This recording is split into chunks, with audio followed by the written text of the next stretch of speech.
like a saucy lackey, and under that habit, play the knave with him.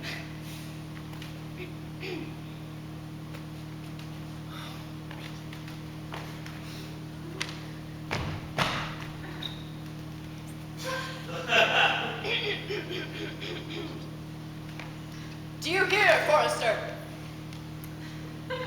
Very well, what would you? I pray you, what is it, o'clock? You should ask me what time o' day. There is no clock in the forest. Then there is no true lover in the forest. Thus the sighing every minute and groaning every hour would detect the lazy foot of time as well as the clock. And why not the swift foot of time? Had not that been as proper? Time travels in diverse paces with diverse persons. I'll show you who time trots withal, and who he gallops withal. I prithee, who doth he trot withal? Mary who trots hard with a young maid between the contract of her marriage and the day it is solemnized. If the interim be but a sight, time's pace is so hard it seems the length of 7 years. Who doth he gallop withal? With a thief to the gallows, for though he goes softly, his foot can fall, he thinks himself too soon there. Where dwell you, pretty youth? With this shepherdess, my sister, in the skirts of the forest like the fringe on a petticoat.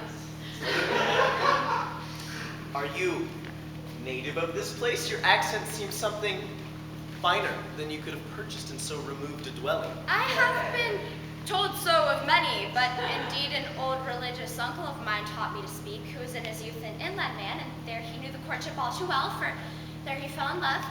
I've heard him read many accounts against it, and I thank God I am not a woman to be touched with so many giddy offenses as he hath generally taxed their whole sex withal. Can you remember any of these principal evils he laid to the charge of women? There were none such principle. They were all alike one another as halfpence are, each fault seeming monstrous till his fellow fault came to match it. I prithee recount some of them. No, I will not cast away my physic, but on those that are sick. There is a man haunts this forest who abuses our plants with carving Rosalind on the bark, who hangs odes on hawthorns and elegies on brambles, all forsooth defying the name of Rosalind. If I could meet that fancy monger, I would give him some good counsel, for he seems to have the ordain of love.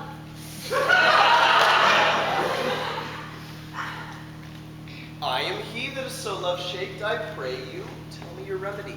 There are none of my uncle's marks on you. He taught me to know a man in love, in which cage of brushes I am sure you are no prisoner. What were his marks?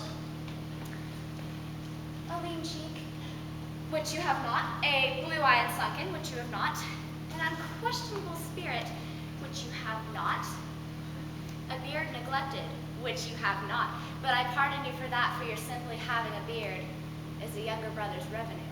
Then your hose should be ungartered, your bonnet ungirded, your sleeve unbuttoned, your shoe untied, and everything about you demonstrating a careless dissolution.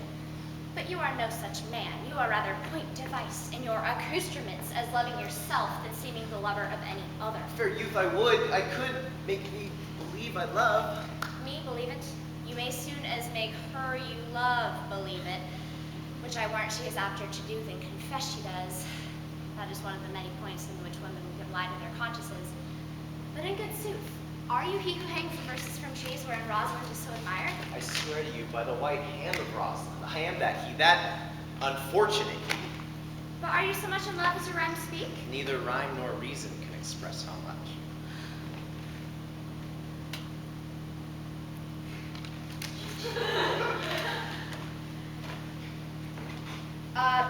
Love is merely a madhouse, and I tell you, deserves a dark room and whip as much as madmen do. Yet the reason they are not so punished and cured is that the whippers are in love too. Yet I profess curing it by counsel. Have you ever cured any so? Yes, one. And in this manner, he was to imagine me, his love, his mistress, and I set him every day to woo me. At which time would I, being but a moonish youth, be longing and liking proud, fantastical, impish, shallow, inconstant, full of tears, full of smiles, for every passion, something, and for no passion truly anything, as boys and women are for the most part, having of this color, would like him, then loathe him, entertain, forswear him, Now weep for him. then spit at him, that I drave my suitor from his mad humor of love to his living humor of madness, and thus I cured him, and so will I take upon me to wash your liver as clean as a sound sheep's heart. There shall not be one spot of love in it. I would not be cured, my youth. I would cure you if you would but call me Rosalind and come every day to my coach and woo me. Now, by the faith of my love, I will. Tell me where it is. Go with me to it, and I'll show you. And by the way, you shall tell me where in the forest you live. Will you go? With all my heart, good youth. Nay, you must call me Rosalind. Come, sister. Will you go?